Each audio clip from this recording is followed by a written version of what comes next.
tribute to a society's ingenuity envisioned in Egypt's Great Pyramid of Giza. Originally standing 481 feet, 147 meters, tall, the Great Pyramid towers over monuments like the Statue of Liberty and Big Ben Source, PBS. Of course, the pyramids are only part of ancient Egypt's legacy. Over the thousands of years ancient Egyptians thrived. They ushered in perhaps the most advanced civilization the world had ever known, and many of the fixtures of their society are still commonplace.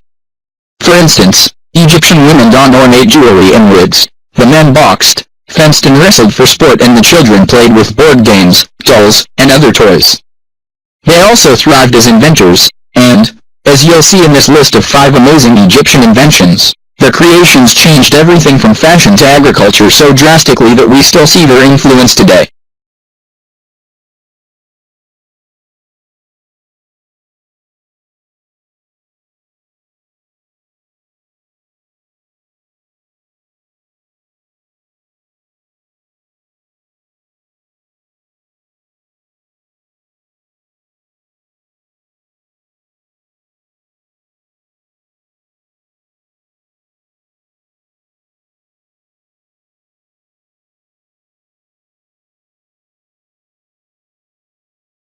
Sure, our makeup might not rank alongside fire or the wheel as one of the most important discoveries in human history, but it gives the Egyptians a run for longevity.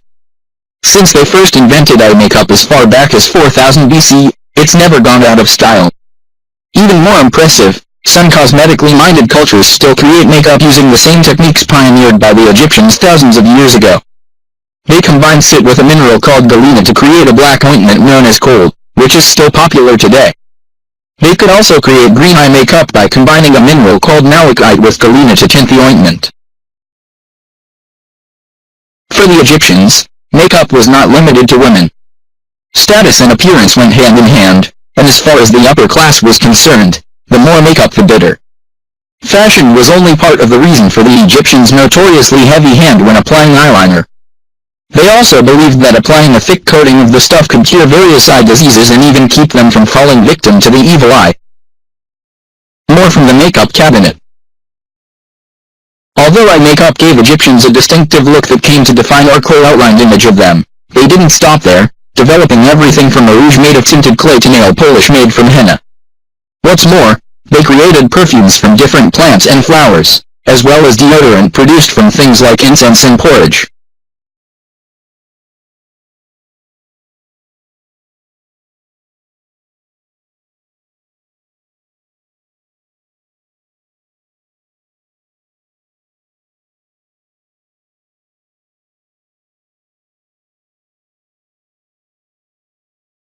The use of drawings to tell stories is certainly nothing new. Cave paintings found in France and Spain date all the way back to 30,000 BC source, rarely. But drawings and paintings wouldn't evolve into the first written language for thousands of years, when the first writing systems arose out of Egypt and Mesopotamia. The Egyptian writing system began with pictograms, the first of which date back to 6000 BC source, Harrow. Pictograms were simple depictions of the words they represented, but they had limitations. Over time, Egyptians added other elements to their writing system, including alphabet-like characters that stood for certain sounds and other characters, allowing them to write out names and abstract ideas. To date, everyone knows the Egyptians for the creation of hieroglyphics, which contained a mixture of alphabetic, syllabic symbols, as well as ideograms, pictures that stood for whole words found extensively within Egyptian tombs and other places. The writing tells tales of war, politics, and culture that give us a great understanding of ancient Egyptian society. Of course, we have the Rosetta Stone to thank for our ability to interpret the writing. Its discovery, along with the work of French scholar Jean-François Champollion known to decode the stone, marked the end of a 1,500-year period during which Egyptian writing was shrouded in mystery. Source: Discovering Egypt.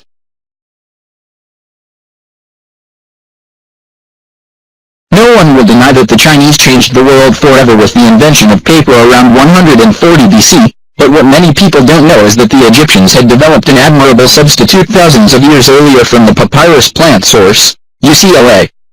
This stiff, reed-like plant grew, and continues to grow, in the marshy areas lining the Nile, among other places.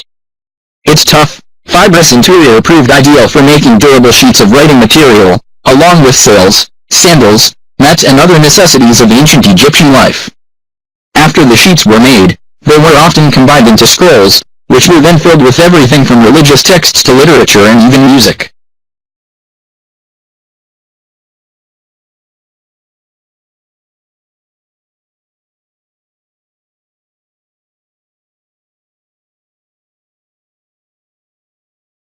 Ancient Egyptians kept the time-consuming process of manufacturing papyrus a closely guarded secret, allowing them to trade papyrus sheets throughout the region.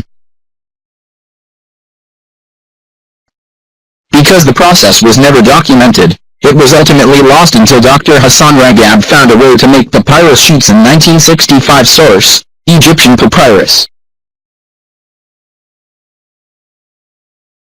Many of us would be lost without a calendar to help us remember dental appointments and important meetings, but in ancient Egypt, a calendar could mean the difference between feast and famine.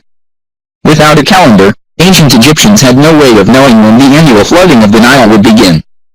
Without that knowledge, their entire agricultural system would be put at risk, so a few thousand years before the Common Era, they started using one.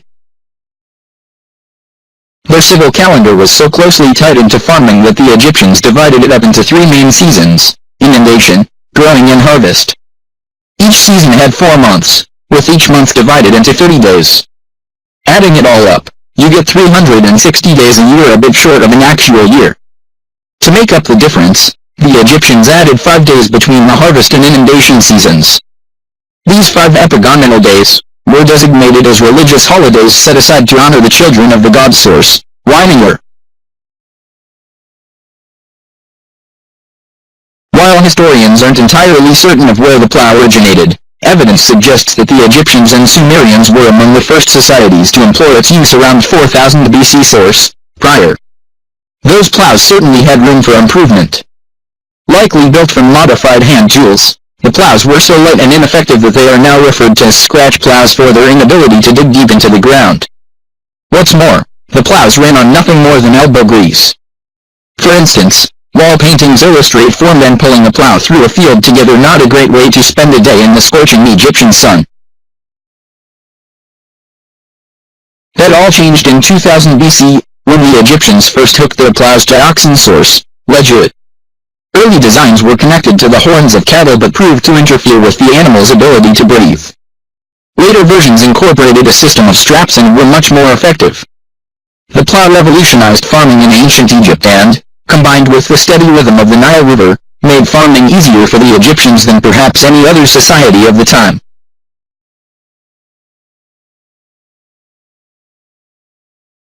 Peeking in an Egyptian tool shed.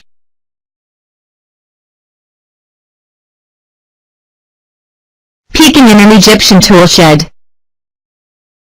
The plow certainly made the process of planting crops much easier, but farming was still backbreaking work. Farmers used short-handled hoes to till the ground, forcing them to stoop over in the hot sun all day long. The Egyptians also carried seeds in baskets and used scythes to help them harvest their crops. Perhaps the most ingenious farming tools, however, were the pigs and sheep they used to trample seed into the dirt.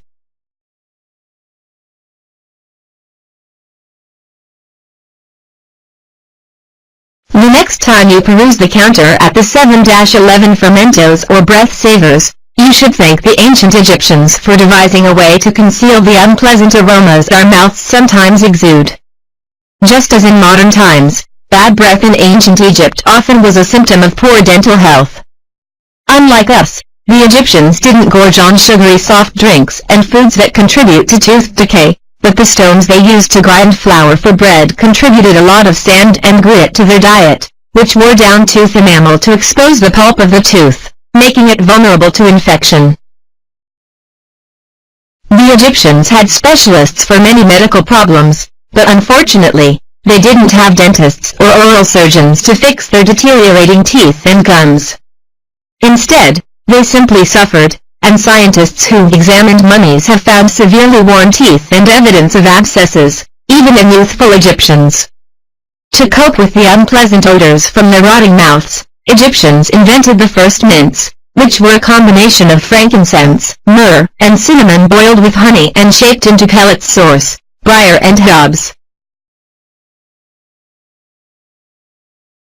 Writers of the 1998 comedy film The Big Lebowski, in which pivotal scenes take place in a bowling alley, might have had to find a different motif if it hadn't been for the ancient Egyptians.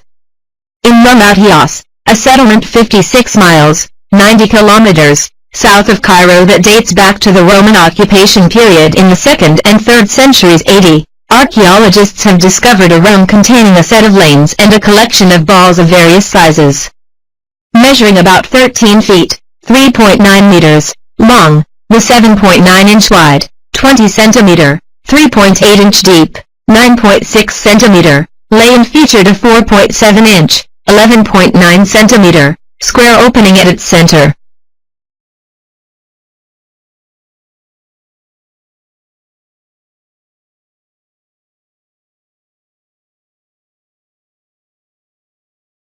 Unlike modern bowling, in which bowlers strive to knock down pins at the end of the alley, Egyptian bowlers aimed for the hole in the middle. Competitors stood at opposite ends of the lane and attempted to roll balls of different sizes into the center hole and in the process also knock their opponent's ball off course. Source: Lorenzi. Perhaps the Egyptians were the first ancient people to fuss over their hair, or perhaps not. But either way, they considered hair unhygienic, and the sweltering heat of their homeland made long tresses and beards uncomfortable. Thus, they cut their hair short or shaved their heads and faces regularly. Priests, who apparently were especially averse to hirsuteness, shaved their entire bodies every 3 days. Source: Night. For much of their history, being clean-shaven was considered fashionable, and being stubby came to be considered a mark of poor social status. To that end, the Egyptians invented what may have been the first shaving implements, a set of sharp stone blades set in wooden handles, and later replaced those with copper-bladed razors. They also invented the barbering profession. The first barbers made house calls to wealthy aristocrats' houses but tended to ordinary customers outdoors, seating them on benches underneath shady sycamore trees. Oddly, though, they also retained a fascination for facial hair, or at least the appearance of having some.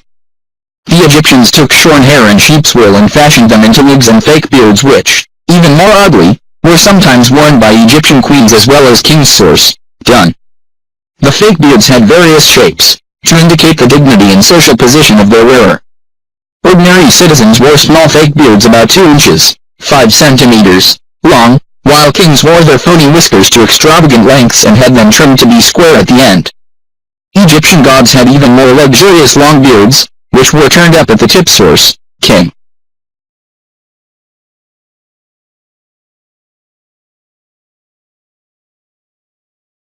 Whenever you lock your door at night and slide the deadbolt into place, say a prayer of thanks for the ancient Egyptian invention of door locks. The earliest such device, created around 4000 BC, basically was a pin tumbler lock, in which a hollowed-out bolt in the door was connected to pins that could be manipulated by insertion of a key. When the key pushed upward on the pins, they slipped away from the bolt shaft, allowing it to be withdrawn. One drawback of these ancient locks was their size. The biggest ones were up to 2 feet, 0.6 meters, in length. Source: How It Works.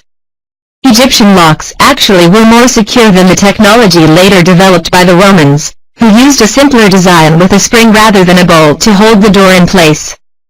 The Roman locks were hidden inside the door, but compared to the Egyptian locks, they were relatively easy to pick. Source: De Vries.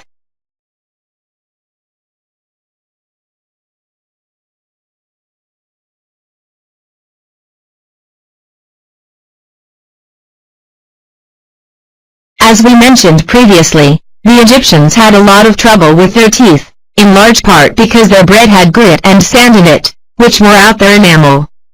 While they didn't have dentistry, they did make some effort to keep their teeth clean. Archaeologists have found toothpicks buried alongside mummies, apparently placed there so that they could clean food debris from between their teeth in the afterlife. Along with the Babylonians, they're also credited with inventing the first toothbrushes, which were frayed ends of wooden twigs. But the Egyptians also contributed innovation to dental hygiene, in the form of toothpaste. Early ingredients included the powder of ox hooves, ashes, burnt eggshells, and pumice, which probably made for a less than refreshing morning tooth care ritual. Source: Colgate.com. Archaeologists recently found what appears to be a more advanced toothpaste recipe and how to brush guide written on papyrus that dates back to the Roman occupation in the 4th century AD. The unknown author explains how to mix precise amounts of rock salt, mint, dried iris flower and grains of pepper, to form a powder for white and perfect teeth. Source: Zoetch. Gums bleeding?